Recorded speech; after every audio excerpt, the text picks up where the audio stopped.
এর লেগে সাহাবি কয় লাম্বা ওয়াল আমি মন রাখতাই না, বাচ্চা বেজা করেন। আর এমন ওয়াজ করবেন জিন্দিগিতে যাতে আর আমার ওয়াজ শোনার না লাগে। নম্বর 3, আমি যেন আমল করলে মৃত্যুর সাথে সাথে জান্নাতে যেতে পারি। এই ওয়াজটা আপনারা জানার দরকার নেই, ওয়াজ বাইতে হইতো। নম্বর 8, এই জন্য আগের আমলের বুজুর্গানের দিনের নিয়ম ছিল এক বুজুরে ঘন্টা 2 ঘন্টা 1 ঘন্টা 1.5 ঘন্টা যা ওয়াজ করে এটি ওয়াজ শেষ। আর আমরা তো মিজাজ খারাপ হয়ে গেছে, গজলে গুজলে সুরে আষাঢ়ে ইটা না বলে ভাল লাগে না। এমন লক্ষ্য করেন হুজুর সংক্ষেপ বাচ্চা আছে, আর এমন গুরুত্বপূর্ণ হইতো আমি যেন জীবনের ওয়াজ শুনুন না লাগে। 3 নম্বর হইল বললে যেন জান্নাতে যেতে পারে। রসুল তাকে এক সংক্ষেপ ওয়াজ করলেন, আপনিও যদি মনে রাখতেন আর জীবনে ওয়াজ লাগতো না। এটা কি? আল্লাহ রসুল বলে কুল আমানতু বিল্লাহি সুম্মা ইসতাকিম, তুমি বলো আমি আল্লাহর প্রতি ঈমান আনলাম, আর এই কথার উপরে খাড়া থাকো।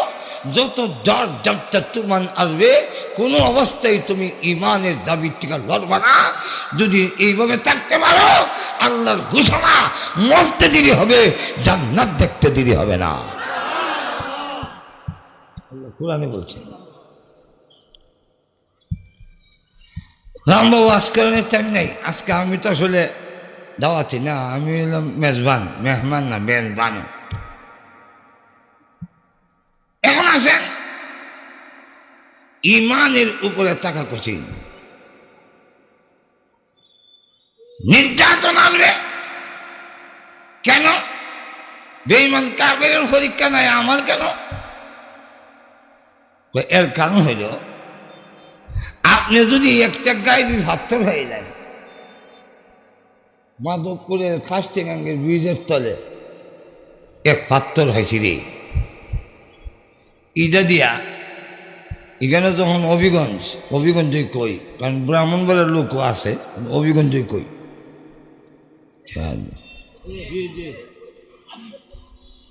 হবিগঞ্জ জেলাটা কিরম যাবে? এমন দামি পাত্তর, সারা জেলার মালিক আপনি হবেন। এই পাত্তরটা যদি আপনার কাছে থাকে, আমার কাছে নাই, বিপদ আপনার হইব না আমার হইব।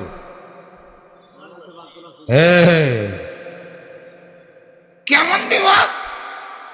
এই পাত্তর লিয়ে যদি আপনি ঘরে ঘুমান নিশ্চিন্তে ঘুমাতে পারবেন না। সম্ভাবনা আছে আপনার বউ আপনার জব করিয়া পাত্তর লইয়া যাইব, আর কইব পাত্তর যদি আমার কাছে থাকে তো কত জামাই আইব আর যাইব।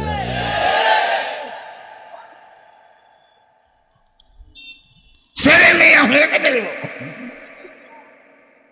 বাহির থেকে যদি হামলা করে তো এই হামলাটা দাওয়ার কন্তি কুড়া লইয়াইতো না, আইব LMG ক্লাসিন প্রুফ মেশিন গান, ইমন হামলা চালাইব মরণ কামড়। আপনিও কইবেন বাবা রে আপনি গিয়া আত্মর দিতাম না, ঠেন কাইতে লিয়ে গিয়া আত্মর দিতাম না, ধরে এখান থেকে মাথাও যদি যায় হাত্তর কামড় যখন রয়েছে মাথার আত্মর দিছে না। যেই পাথর দিয়ে হবিগঞ্জ কিনা যাবে, ঈদের যদি এরকম হয়, যেই ইমান দিয়া 10টা পৃথিবীর সমান জান্নাত কিনা যাবে, সেটা নেওয়ার জন্য কি পরিমাণ বিপদ হইব। ইমানদারেও কয় আমার আজ যায়, ঠ্যাং যায়, জান যায়, বউ যায়, বাপ যাক, মা যাক, ফুলা যাক, সব যাইতে পারে, মাগর ইমান ছাড়তাম না। এটা ইতিহাস।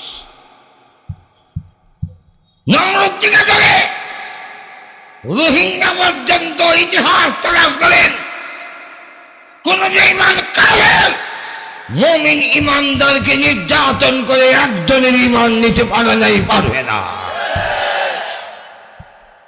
বরং যত খুশা দেয় অত ইমানের স্পিড আরো বাড়ে।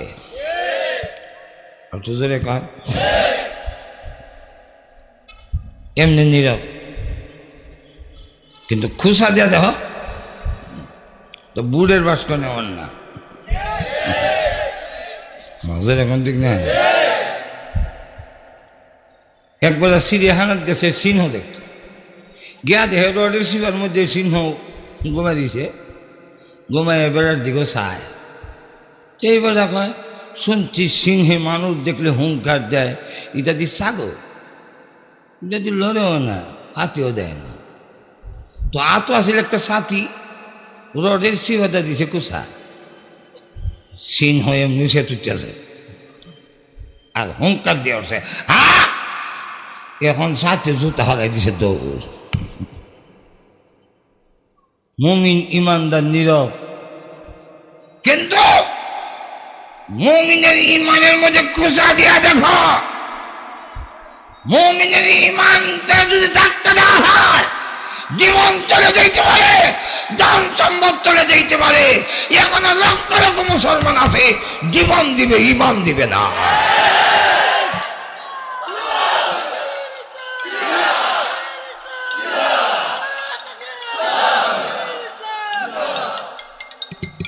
অতীতের ঘটনার ইতিহাস কোন আমার টাইম নেই।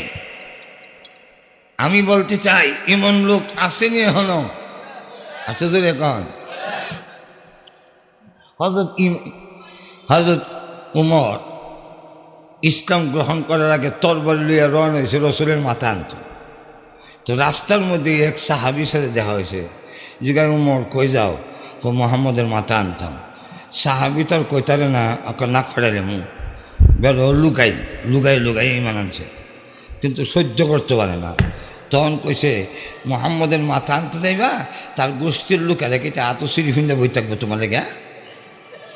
তোর কথায় বোঝা যায় তুই তুমি হিদলই না, এটা তোরে সাইজ করলে যেমনি তোর বাড়ি উড়াইছে দিছে দৌড়, দৌড়লে কি তুইব? উমর লম্বা, ঠেঙ্গো লম্বা, দৌড়ে তোর হারে না। শেষ পর্যন্ত কয় উমর আমার মায়ের লাভ নাই, তোমার বোন ফাতেমা, তোমার বোনের জামাই হেরা মুসলমান হয়ে গেছে। হ্যাঁ হেরা মুসলমান হয়েছে, তো তুই যাকে হেরা সাইজ করে। উমরের বোনের বাড়ির দিকে রওনা দিছে, আর এইদিকে বোন আর বোনের জামাই হযরত খাব্বাব রাদিয়াল্লাহু আনহুর কাছে কোরআন পড়ে দরজা বন্ধ করে আসতে করে, আর তাইঙ্গা দরজা করেছে শুনে হরাইতেছে আউযু বিল্লাহি মিনাশ শাইতানির রাজিম। উমর কয়টা কিতাব পড়া রে, কলজাদ্দি ধরে। বিসমিল্লাহির রহমানির রহিম।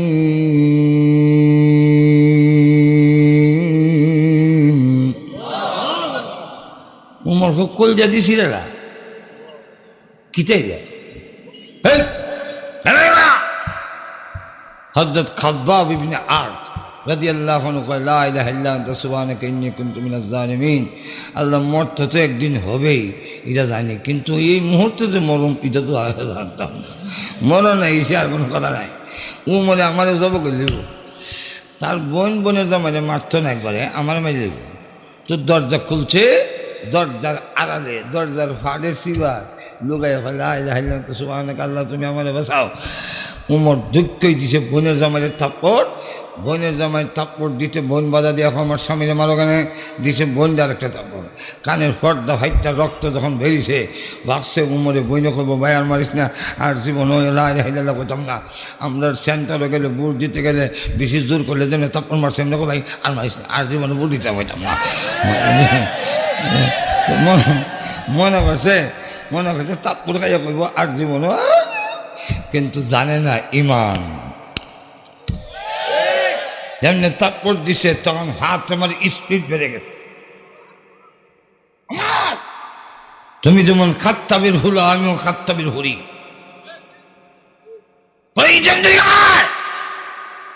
জীবন দিতে পারি, ইমান গ্রহণ করছি থাকতাম না। ওরি বাবারি, এটা যে আর বাড়ে গীতা। মূল কথা হইল পিঠা মাইরা ইমান নেওয়া যায় না, যেরকম ঠিক না।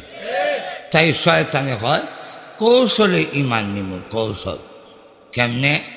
এক কৌশলের নাম উরুস মুবারক। আর তো যেরকম নাম হইল পবিত্র উরুস মুবারক। ও মুসলমান, আল্লাহ তোমার বিবেক দিছে না? বিবেকে তোমার আহলে কি কয়? এই যে ঈদের নাম যে পবিত্র উরুস মুবারক, বিচ্ছে গিয়া দেখি বেড়া বেডি জড়া জড়ি যুবক যুবতী গান্ধার দোয়ায় কেয়ামতের অন্ধকার। আর ওগুলি একখানো মিল্লা নাই, একটি গাছের তিনটি ডাল, কোন ডালে তিন হজর বিল্লাল। এই আকাম কুকাম কোনোদিন হইতে পারে না। যেরকম ঠিক না, ঠিক না? আরো যেরকম ঠিক না, আর জীবনে কোনোদিন এরকম। এই জন্য এক নম্বর মাশাআল্লাহ, নারে তাকবীর। আজকের এই মাহফিলের প্রধান আকর্ষণ এই যুগের হাজার হাজার মানুষের হৃদয়ের স্পন্দন, যাদের ওয়াজ নসিহতে এই দেশের মানুষের ইমান আমল তরতাজা হয়ে ওঠে। হযরত মাওলানা খালেদ সাহেবুল্লাহ আইয়ুবী সাহেব আই বলছেন, আপনারা খুশি না বেজার? আর কান দুই নম্বর খালি সিরিয়ালটা কয়ে যায়, আর ওয়াজ না শেষ। দুই না রাখেন না, রাখেন না, কইতাছি আরে কইতাছি, শেষ করছি না। এক নম্বর নাম হইল ইমান বিধ্বংসী, নীরবে হিটটা মাইরা না, খুব গোপনে ইমান নিয়ে যাওয়ার ষড়যন্ত্রের নাম উরুস মুবারক। দুই নম্বরটার নাম হলো হাক খানজাতন।